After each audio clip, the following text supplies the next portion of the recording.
The term fatigue maxing gets used a lot these days, especially on the likes of TikTok within the scientific lifting community. Hell, it's even been used on my videos in the comments section. But what does it actually mean? Well, essentially, you're creating more fatigue than necessary at no extra potential for muscle building. So you're wasting energy. And that's going to affect your ability to go in and train that same muscle group for the next session. But again, with most things, there's a little bit more nuance than that. It's not black and white. And reality is that we can benefit from all types of training. And believe it or not, during the periods of training where fatigue is sometimes at its highest, the best short-term results can occur, not just in strength, but also size. It's important to note that during levels of high fatigue, we're unable to express strength increases, but it doesn't mean that it's not happening. And sometimes all we need to do is clear that fatigue for us to see the results of our hard work. Does it lead people to train in an easier way? That's a discussion that we need to have.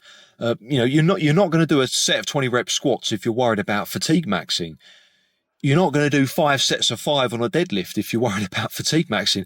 People aren't going to choose these styles of training, but there are massive, massive benefits to these conventional forms of training, not just physiologically, but also in terms of the psychological improvements that can happen, if you do this stuff long term.